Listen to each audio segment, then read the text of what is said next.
Olá pessoal, hoje nessa nossa comunicação total, lição 49, eu estarei mostrando aqui algo em termos de fonética, de gramática, que para muita gente causa uma confusão danada.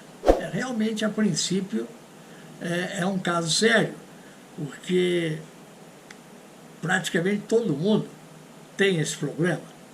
O problema é o seguinte: é a pronúncia da letra I em inglês. Quando que a letra I vai ser pronunciada como I e quando que a letra I vai ser pronunciada como I. Esse é o grande problema, tá? Para o estrangeiro, quando está aprendendo inglês. Tá? Não é como no português, I é I em qualquer situação, mas em inglês não. Então vamos dar aqui um exemplo, tá? Eu coloquei ali na letra A o seguinte: se o I for seguido por uma consoante e uma vogal, ele será pronunciado como um I e não I. Exemplos: eu tenho ali bite. Bite quer dizer morder. Bite. Tá? Depois tem outra palavra, sight. Um site, a gente chama de site, né? Você tem aí na internet. E temos também pine. Pine é pinho, é o pinheiro, pine tree, pine. E temos também dime. O dime é a moeda de 10 centavos do dólar, é um dime, tá certo? Mas agora olha só uma coisa interessante. Eu aproveitei essas mesmas palavras ali em cima para fazer uma modificação nelas. Eu resolvi tirar o E final. Então, olha o que acontece na letra B. Tá assim: se o I for seguido por duas consoantes ou uma simples consoante no final da palavra, ele será pronunciado com som de I. Então, veja, botei lá, exemplo. Em cima você viu bite. Aqui você está vendo bit. Bit é um pouquinho, né? A bit, a little bit, um pouquinho. Bit. Então não vai falar bite mais. Então veja, você em cima você tem bite e aqui você tem bit. Tá? Você tem sight, aqui você tem sit, do verbo sentar, sentar. Você tem em cima, você tem pine, que é o pinheiro, né? E embaixo você tem pin, pin. Um pin pode ser um alfinete, qualquer coisa do tipo, pin.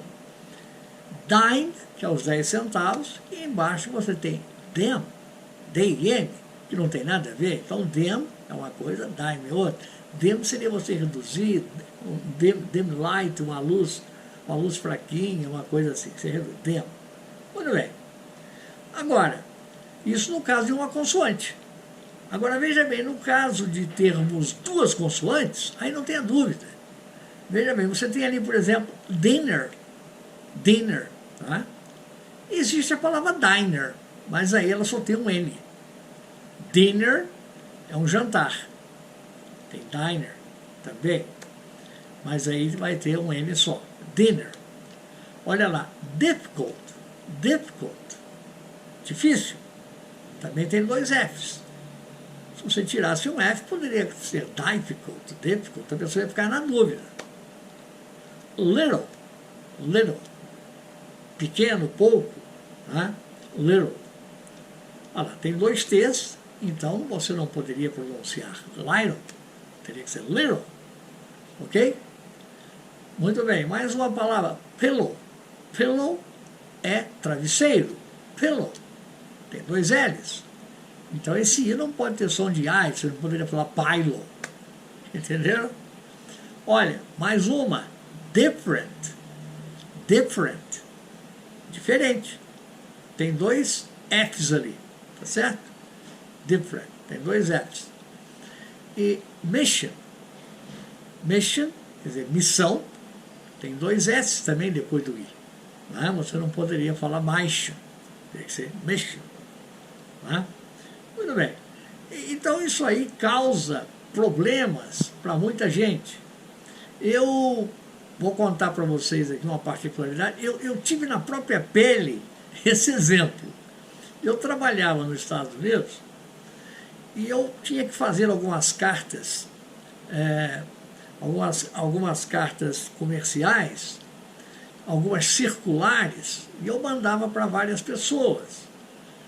E meu nome Heráclito é um nome complicado, então eu assinava embaixo H. Brito. Brito é o meu sobrenome. Muito bem. E o que acontecia então? Os americanos que não conheciam o nome Brito não iam falar Brito. Aliás, eles falavam Brito. Mas o que estava acontecendo é que muita gente não sabia como falar o nome Brito. Então eles seguiam essa regra americana aqui. Né? Você tem essa regrinha aqui, e eles então falavam Brighton. Falava Brighton. E ligavam o telefone para onde eu trabalhava, querendo conversar com o senhor Brighton. E muitas vezes ouviam das telefonistas, tinha lá umas 4, 5 telefonistas que respondiam por toda a companhia, tinha um PABX, elas diziam, não, mas aqui não tem ninguém com esse nome de Brighton. Eles então, às vezes, desistiam de ligar. Às vezes eles ligavam de novo e falavam, escuta, mas eu estou aqui com o papel timbrado da firma, não tem aí o seu Brighton? Aí elas insistiam, o senhor poderia soletrar? Aí quando eles soletravam B-R-I-T-O, oh, senhor Brito, Mr. Brito, aí elas lembravam que era eu. Muito bem. Então o que eu fiz? Eu pedi ao meu chefe, onde eu trabalhava, se eu poderia, quer dizer, não seria uma falsidade ideológica, mas se eu poderia colocar Brito com 2 T's, tá certo? Ao invés de um T só. Eu ia assinar Heráclito Brito com 2 T's. Que, aliás, o nome do meu avô era Brito com 2 T's. Com essa simplificação da língua portuguesa, o Brito perdeu um T, ficou com um T só, mas o Brito original mesmo era com 2 T's. E ele falou assim, mas isso vai resolver o problema? Eu falei, vai. Ele não conhecia muito negócio de gramática. Eu falei, vai resolver sim. Aí coloquei lá, pronto, acabou. É só que ninguém me chamava de Brito, chamava de Mr. Brito, acaba Brito. Você tinha que aceitar os T's, tá?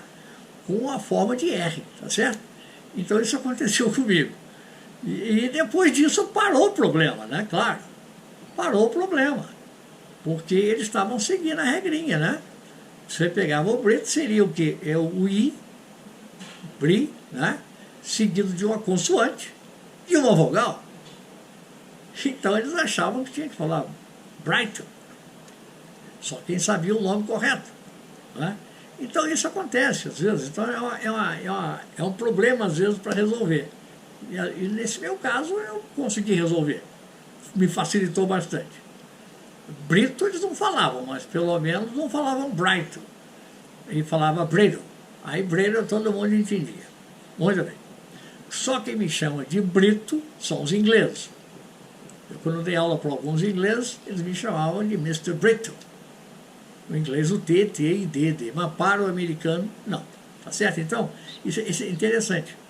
Bom, então nós temos aqui agora mais um exemplo, aqui na letra C, que diz o seguinte, quando o I for a última vogal pronunciada de uma palavra e tenha apenas letras consoantes em seguida, ele também será pronunciado como I, tá certo? E não vai ser só de A. Exemplos aqui, ó.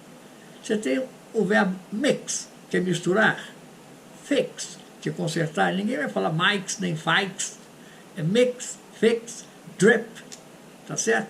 O verbo drip é gotejar, uma goteira, to drip. Milk, leite, olha lá. Tem 2 consoantes. Begin, tem uma consoante. Thick, espesso, grosso. Tem um CK, sec. Doente, tem um CK. Shrink, que é encolher, mesma coisa, tá certo? Então nós temos algumas coisinhas assim que deixa a gente, né, em dúvida, tá? Isso aqui é para vocês poderem dirimir essas dúvidas, né? Eu coloquei aqui, ainda na letra D, coloquei ali, há muitas exceções, tá? Uma delas é quando o I for seguido pelo GH.